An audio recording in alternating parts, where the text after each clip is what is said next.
Kalian yang dimuliakan Allah, alhamdulillah syukur kita kepada Allah karena atas izin dari Allah, atas kudrat dan iradah Allah, kita masih diberikan kesempatan untuk bisa bersama-sama berkumpul, bermuajahah, bertatap muka, bersilaturahmi dalam thalabul ilmi. Semoga Allah terus memberikan tambah-tambah kenikmatan buat kita semuanya, terutama mudah-mudahan biar tambah-tambah nikmat iman, Islam dan ihsan. Dan juga mudah-mudahan langkah-langkah kita, hidup kita di alam dunia ini selalu berada dalam ridho, rahmat dan ampunannya Allah. Amin. Ibu, kalau kita dapat ridhonya Allah, kalau kita dapat rahmat dan ampunan Allah, kasih sayang dan ampunan Allah, udah pasti kita bakalan jadi orang yang bahagia, yang selamat, baik dunia maupun akhirat. Kita suka baca doa sapu jagat gimana? Rabbana atina fid dunya hasanah fil akhirati hasanah wa qina adzabannar. Amin ya Allah ya Rabbal. Ya, kita minta sama Allah, ya Allah datangkanlah kepada kami hasanah ketika di dunia dan hasanah ketika kita di mana? Di akhirat. Kebaikan dunia dan kebaikan akhirat. Alhamdulillah namanya barokah. Ibu pengen dapat berkah. Apa itu barokah? Ziyadatul khair, tambah-tambah kebaikan. Jadi apapun yang Allah berikan kepada kita, Ibu selalu ada menjadi kebaikan buat kita semuanya. Amin ya Allah ya Rabbal. Maka Nabi Muhammad SAW berpesan dalam sebuah sabdanya, kalau kita pengen di dunia ini dapat rahmat Allah, langkah-langkah kita ada dalam ridho Allah, ampunan dan kasih sayangnya Allah, ridho Allah, maka Nabi mengatakan dalam sebuah sabdanya, kunu fid dunya adyafa, gitu. Jadilah kalian semuanya hidup di dunia seperti adyafa, seorang tamu. Ibu-ibu suka bertamu tidak? Nah, gimana coba adabnya seorang tamu dan seperti apa seorang tamu itu? Pertama, yang namanya bertamu, Ibu, apakah kita bertamu akan selamanya kita berada di rumah seseorang yang kita datengin? Pasti kita tuh bakalan apaan? Pulang. Ibu, kalau ibu kedatangan tamu, tamunya kagak pulang-pulang gimana? Ya Allah, ini tamu kapan pulangnya? Kata ibu teh, saya masih banyak kerjaan, urusan. Ibu sekalipun tamunya nginep, tetap pasti itu tamu bakalan pulang sehari 2 hari. Paling lama kalau bertamu berapa hari? 3 hari. Kalau udah 3 hari belum pulang-pulang, suruh nyuci piring sendiri. Ibu, intinya seorang tamu pasti dia bakalan pulang. Gak ada tamu yang selama-lamanya bertamu. Sama seperti itulah kita hidup di dunia. Tidak ada orang yang hidup di dunia abadal abidin selama-lamanya. Pasti besok kita bakalan pulang. Pulang kemana? Ke akhirat. Kampung kita di mana? Di akhirat. Iya. Sekarang mah kita di dunia sedang apa?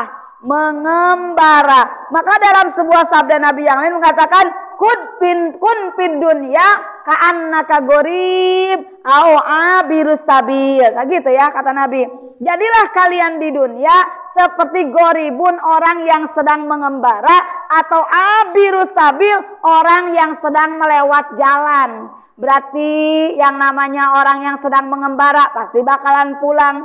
Yang namanya orang melewat jalan sebentar apa lama? Sebentar apa lama? Sebentar, namanya juga melewat. Ini kita di dunia hanya mampir saja. Sesaat, sebentar, sejenak. Besok yang lama itu di mana? Di akhirat. Nah, jadilah kita hidup di dunia seperti seorang tamu, di mana tamu itu pasti bakalan pulang. Udah disiapin buat pulangnya belum? Bekalnya. Insyaallah tidak ada bekal yang paling terbaik untuk pulang kepada Allah kecuali bekalnya adalah takwa kepada Allah. Makanya ada doa yang kita selalu baca, Rabbana hablana min azwajina wa dzurriyyatina qurrata a'yun waj'alna lil muttaqina imama. Itu yang terakhirnya ada kalimat waj'alna lil muttaqina imama. Kita pengen dijadikan oleh Allah sebagai orang-orang yang bertakwa di sisi Allah Subhanahu. Nah, ada lagi yang kedua, ibu-ibu, yang namanya seorang tamu. Kira-kira kalau kita adabnya seorang tamu harus gimana dong? Sopan, harus santun, harus tahu diri, tahu terima kasih. Karena pasti seorang tamu diapain? Dijamu, dilayanin dengan baik, benar nggak? Iya, kan kita wajib menjamu, melayani tamu dengan baik, memuliakan tamu semata-mata karena Allah. Nah, ketika kita hidup di dunia, kita dijamu nggak sama Allah? Dilayanin nggak sama Allah? Dilayanin nggak sama Allah? Dilayanin, dijamu, difasilitasi sama Allah. Semua yang ada di alam dunia ini disiapkan oleh Allah buat siapa? Buat kita. Coba lihat, nih di bumi Allah siapkan beraneka ragam kebutuhan-kebutuhan buat kita. Seperti kalau ibu masak butuh apa? Kalau masak butuh apa? Butuh api dulu ya. Kalau masak butuh api. Api datang dari mana? Dari gas. Gas adanya di mana? Di bumi Allah. Siapkan ada gas. Ibu butuh air, ada di bumi Allah air. Buat masak, buat nyayur. Ibu, segala macam nasinya, lauk pauknya disiapin semua ada di bumi Allah. Lautan yang luas, Masya Allah, dengan beraneka ragam ikan disiapin, dijamu sama Allah. Nah, ketika kita sedang bertamu di bumi Allah, maka jadilah tamu yang baik, yang tahu diri. Ibu, kalau ibu kedatangan tamu udah mau dijamu, dilayanin, itu tamunya kagak tahu diri, kagak tahu terima kasih, gimana ibu-ibu? Sama Allah juga. Ya Allah, nih orang ya kagak tahu terima kasih, kagak mau bersyukur sama Allah. Padahal semua yang Allah berikan itu adalah buat kebutuhan kita. Tapi banyak manusia yang gak berterima kasih, tertipu dengan kenikmatan dunia, lupa sama yang ngasih nikmatnya. Gitu. Dua tuh ya tamu teh. Yang kedua, yang ketiga, tamu itu apa ibu-ibu? Selain dia dilayanin, ibu dijamu, dia harus tahu diri. Dan jangan pernah si tamu merasa itu rumah dia. Berarti rumah siapa dong? Ya rumah yang punya rumah. Ya, berarti kan kalau dia tidak merasa itu rumah dia, ibu tidak merasa memiliki, gak akan dia songong, sombong, segala macam ya, hal-hal yang lainnya. Sama ketika kita di dunia, jangan pernah merasa ini milik kita. Semuanya punya Allah. Seperti kita bertamu, tempat duduknya punya yang punya rumah. Kalau disuruh duduk, baru suruh duduk. Suruh masuk, baru suruh masuk. Kalau disuruh makan, baru suruh makan. Kita ikutin tata cara bertamu. Bukan punya kita, punya yang punya rumah gitu ya. Seperti kita di dunia sekarang, jangan pernah kita merasa semuanya milik kita. Semuanya adalah milik Allah. Lillahi ma fis samawati wa ma fil ard. Milik Allah apa yang ada di langit dan apa yang ada di bumi, bukan punya kita. Kalau kita merasa memiliki, kita akan merasa takut kehilangan. Kalau kita merasa memiliki, kita akan menjadi orang yang serakah, orang yang sombong, orang yang pelit. Kenapa? Karena merasa itu punya saya, itu milik saya, itu apa boleh saya mengusahakan. Padahal semuanya punya siapa? Punya Allah, akan dipertanggungjawabkan semuanya di hadapan Allah. Apa yang Allah berikan, apa yang Allah kasih saat ini, semuanya akan dipertanggungjawabkan di hadapan Allah Subhanahu. Nah, jadi yang pertama, untuk mendapatkan kasih sayang Allah, untuk mendapatkan ampunan Allah, hidup ada dalam ridho dan lindungannya Allah. Jadilah kita di dunia seperti seorang tamu. Ya, paham ibu-ibu? Seperti ibu melaksanakan ibadah haji, ibadah umroh, datang ke kota suci Mekah, disebutnya orang yang ibadah haji dan umroh apa? Duyufullah. Apa duyufullah? Tamu Allah. Maka kalau disebut duyufullah, tamu Allah, ya berlakulah sebagai tamu yang baik. Fala rofasa wala pusuko wala jidala gitu. Jangan berkata ropas kotor, pusuk berbuat fasik, jidal permusuhan, perdebatan, ya, berantem, hatinya kotor, bersihkan hati. Kenapa? Karena itu adalah tempat yang suci, dinamakan Baitullah, Ibu, rumah Allah. Kita menjadi duyupullah, tamu-tamu Allah. Mudah-mudahan kita bisa menjadi tamu yang baik di alam dunia ini. Nah, sehingga dengan menjadi tamu yang baik turun rahmat dan ampunan Allah buat kita semuanya. Yang kedua, wattakhidul masjidah buyutan, dan jadikanlah oleh kalian masjid itu buyutan sebagai rumah. Ibu, masjid itu disebutnya Baitullah, rumah Allah. Apa saja yang disebut Baitullah? Masjid, musola, majelis taklim, Ka'bah. Ka'bah juga disebutnya apa? Baitullah, ya. Jadi bukan hanya Ka'bah yang disebut Baitullah, masjid juga Baitullah, musola Baitullah, halakoh ilmu, halakoh zikir adalah Baitullah. Jamaknya buyutullah, rumah-rumah Allah. Ibu, bukan berarti Allah butuh tempat. Kalau kita rumah buat apa? Satu, buat tempat tinggal. Kedua, buat berteduh. Punya rumah buat apa lagi? Kalau capek dari mana-mana datang ke rumah buat apa? Buat istirahat. Nikmat ya punya rumah. Alhamdulillah, ya. Ketika kita mengatakan masjid adalah Baitullah, rumah Allah, bukan berarti Allah membutuhkan tempat tinggal. Bukan berarti Allah tinggalnya di mana? Di masjid. Atau Allah tinggalnya di mana? Di Ka'bah, ya, di Mekah. Ibu, Allah itu tidak membutuhkan tempat seperti kita manusia. Mukhalafatuhu lil hawadisi. Beda Allah dengan makhluknya yang baru seperti kita. Maksud disebut rumah Allah karena tempat ini adalah tempat yang mulia dan dimuliakan oleh Allah. Namanya juga masjid. Apa arti masjid? Tempat sujud. Apa arti musola? Tempat sholat. Apa arti majelis taklim? Tempat duduk untuk belajar. Ibu sekarang adanya di mana? Di majelis di masjid. Tapi bukan lagi sholat. Lagi ngapain? Lagi cari ilmu. Maka sekalipun tempatnya di masjid, tetapnya namanya majelis taklim. Tempat duduk untuk belajar ilmu. Nah, ketika ibu menjadikan majelis taklim, musola masih sebagai buyutan rumah di mana kita nyaman berada di dalamnya. Ketika ibu nyaman berada di masjid, di musola, di majelis taklim, ibu pengen banget datang kemana tuh?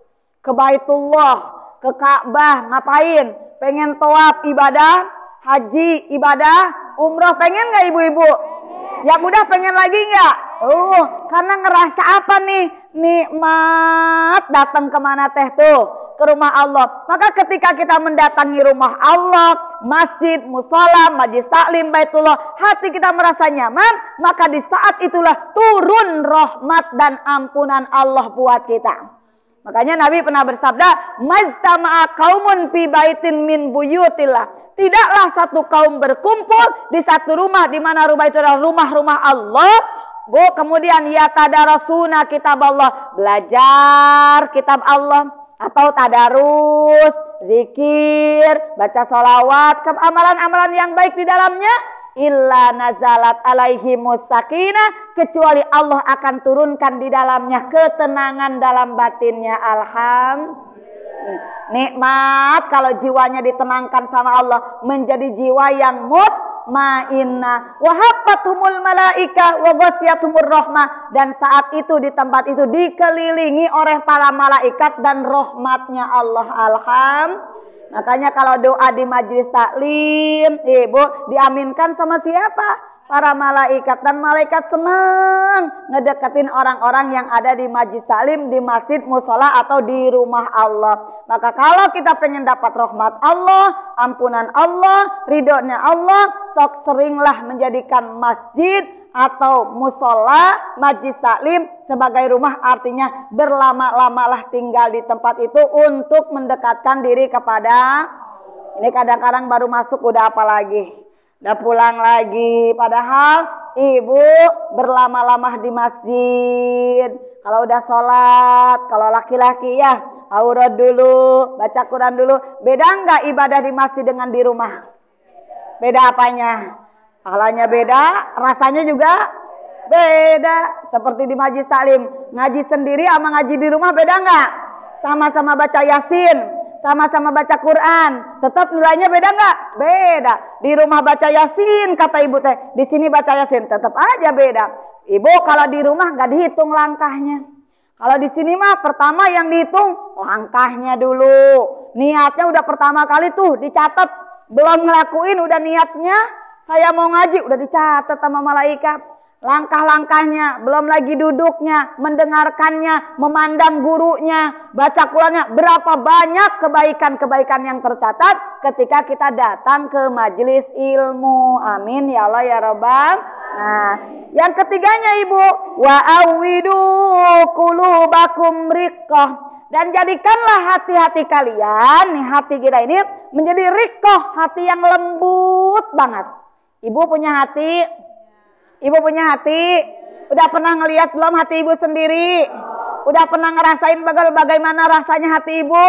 Ah, ya. Kita pengen hati kita lembut. Iya, hatinya pengen lembut. Lembutnya seperti apa ibu-ibu? Kata lembut apakah seperti tepung terigu? Ya, hancur dong kalau gitu mah ya. Ibu, hati itu ada hati yang keras, ya, ada hati yang koswah, keras, bahkan lebih keras daripada batu.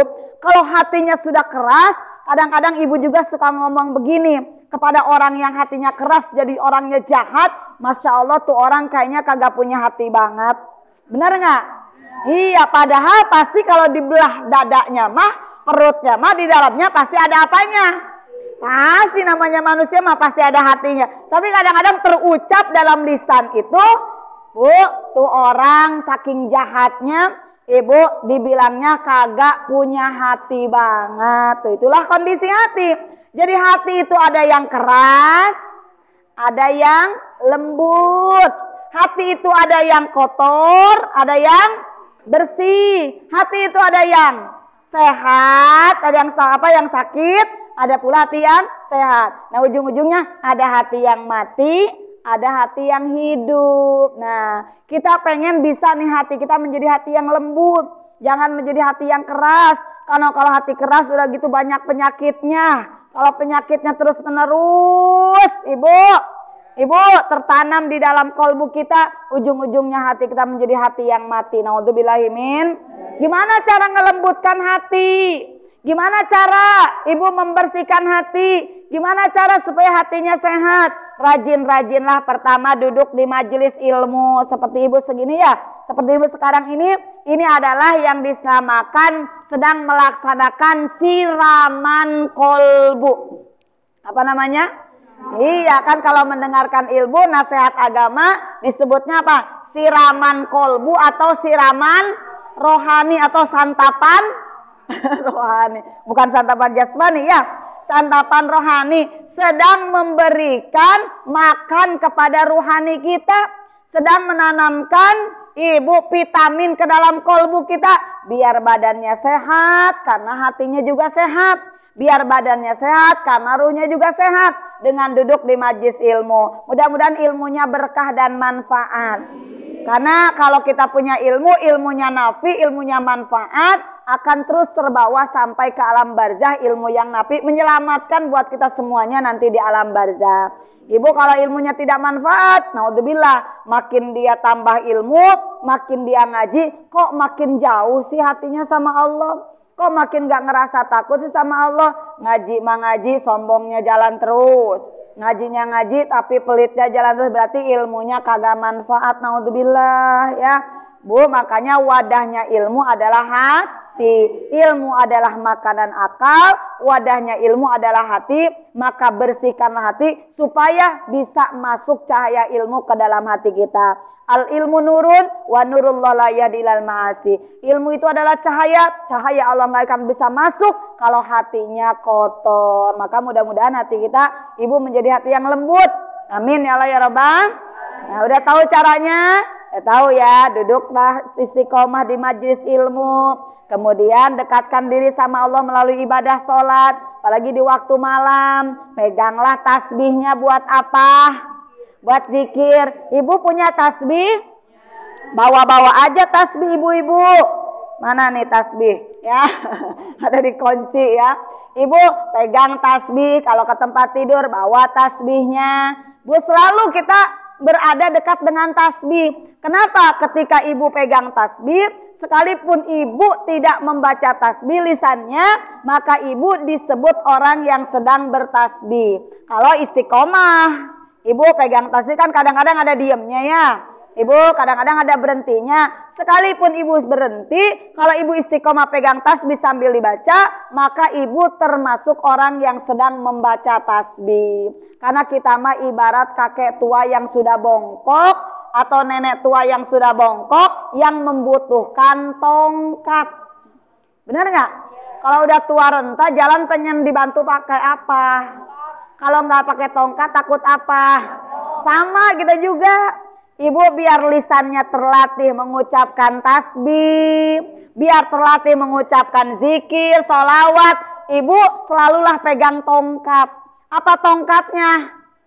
Tasbih. Kan kalau baca tasbih mah tiba-tiba inget subhanallah, subhanallah. Lagi tidur teh baca sholawat ganti Allahumma sholli ala sayyidina Muhammad wa ala ali sayyidina Muhammad. Bener nggak? Coba kalau kagak pegang tasbih, kagak dibawa tasbih, lisan pun ikut apa?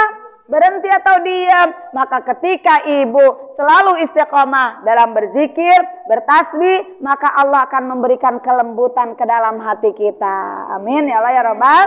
Iya, karena kan hati kita mah bisa jadi sarangnya iblis, bisa jadi tempatnya malaikat. Kosong aja dari zikir, masuklah setan. Bu, berhenti aja dari zikir, lengah aja dari zikir, masuklah setan. Naudzubillahi min. Nah, apalagi yang menjadikan kita lembut hati kita selain kita mendekatkan diri pada Allah melalui sholat dan zikir, ibu perbanyaklah menahan lapar dan haus. Perbanyaklah menahan lapar dan haus dengan cara berpuasa, menyisihkan waktu untuk saum. Karena ketika kita makan terus, minum terus, nggak ada jeda untuk puasa, maka semakin kuat hawa nafsu kita. Kalau hawa nafsu semakin kuat, semakin gagah, semakin liar dia, semakin sulit untuk diatur. Semakin sulit untuk ditundukkan. Tapi kalau ibu belajar menahan lapar dan haus dengan cara saum, atau walaupun tidak saum, tidak puasa, di hari-hari yang biasa yang tidak disunahkan puasa, ibu tetap menjaga dari makanan yang berlebihan. Karena kata Nabi, tidak ada wadah yang paling dibenci oleh Allah kecuali perut yang diisi melebihi batasan kenyang. Ibu, nah ketika ibu belajar menahan diri dari lapar dan haus dengan puasa, atau walaupun tidak saum, ibu berusaha tidak berlebihan dalam makan dan minum, maka itu akan menjadikan lembutnya hati kita. Dan insya Allah hawa nafsunya ibu akan mudah dikendalikan dan ditundukkan. Amin ya Allah ya Rabbah. Sekalipun marah, gua sampai ibu meluapkan amarahnya, dia bisa menahan diri. Sekalipun dia kecewa, kesal, mudah memaafkan. Kan ada orang yang susah memaafkan dan susah minta maaf. Susah memaafkan dan susah mau minta maaf. Gengsi, mau memaafkan, sakit hati. Naudzubillahi min. Nah kalau hatinya lembut mah ibu, namanya juga kalau hatinya lembut, dia jadi penyabar, pemaaf. Kalau dia punya salah buru-buru dia minta maaf, tidak menunda-nunda atau berlama-lama dalam permasalahan. Nah itu namanya riqatul qalbi, lembut hati. Dengan sebab itulah itu menjadikan turun rahmatnya Allah. Jadi Allah sangat memperhatikan yang di dalam. Inna akramakum indallahi atqakum. Yang paling mulia di antara kalian adalah yang paling takwa. Apa takwa tuh? Hatinya yang paling takut sama Allah. Nah dari sebab itulah turun rahmat dan ampunan Allah. Karena bisa jadi ibu badannya hidup, hatinya mati. Bisa jadi badannya sehat, hatinya sakit. Naudzubillah. Dari sebab itu bisa jadi bukan turun rahmat Allah, tapi akan turun murkanya Allah subhanahu wa ta'ala. Naudzubillahi min. Yang terakhir, wa aksirut tafakura wal buka. Kalau kita pengen dapat rahmat Allah, ampunan kasih sayang Allah, ibu, mumpung kita hidup di dunia, selama masih ada kesempatan kita hidup, perbanyaklah sekarang tafakur dan buka nangis. Suruh banyak apa namanya? Tafakur dan menangis. Ibu, suruh banyak tafakur dan menangis. Berpikir. Apa yang dipikirin? Ibu, yang dipikirin ayat-ayat Allah, tanda-tanda kekuasaan, biar kita tambah yakin sama Allah, tambah mengesahkan Allah, bersyukur kepada Allah. Di antara tanda-tanda kekuasaan Allah, Masya Allah banyak yang nampak di alam dunia ini. Ayat Allah, ayat Quraniyah dalam Al-Quran. Kita memikirkan janji Allah. Ibu, yakin gak dengan janji Allah? Yakin gak dengan janji Allah? Kalau ibu yakin dengan janji Allah, ibu akan semangat dalam beribadah. Ibu akan semangat dalam bersedekah, gak ngerasa rugi. Kenapa? Yakin kok setiap yang dikeluarkan pasti diganti sama Allah. Gitu. Ibu yakin gak dengan ancaman Allah? Ibu yakin gak dengan ancaman Allah? Ibu memikirkan dengan ancaman Allah, akan tumbuh rasa takut kepada Allah, sehingga gak berani itu berbuat dosa. Takut apa kata ibu-ibu? Kalau bikin kesalahan takut apa? Takut dosa. Kalau bikin kesalahan takut apa? Takut disiksa. Berarti kalau udah rasa takut itu udah yakin. Ketika ibu memikirkan kekuasaan Allah, memikirkan janji Allah, ancaman Allah, bahkan memikirkan lemahnya diri kita dalam beribadah, sehingga kita banyak buka menangis gitu. Malu nggak sama Allah? Malu nggak sama Allah? Banyak kebaikan yang Allah berikan sama kita, tapi kita sedikit apanya?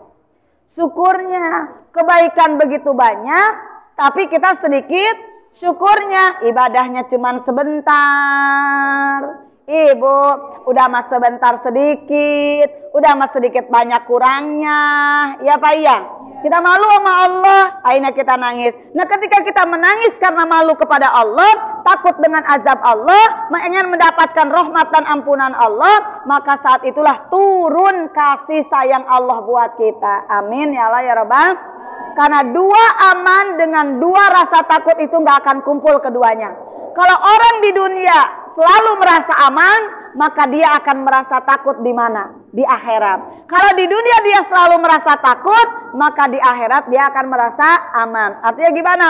Ibu, kalau orang merasa aman dari perbuatan dosa, gak pernah dia tangisin dosa-dosanya, gak pernah dia tobat kepada Allah, maka tinggal tunggu nanti di akhirat dia akan selalu menjerit dan menangis karena mendapatkan azab yang begitu pedih dari Allah. Tapi kalau sekarang orang ngerasa takut bikin dosa, dia selaku apa? Sedikit bikin dosa, buru-buru dia istighfar, buru-buru dia tobat nangis di depan Allah, maka tinggal tunggu nanti dia akan merasa aman dari azabnya Allah. Amin ya Allah ya Rabbal.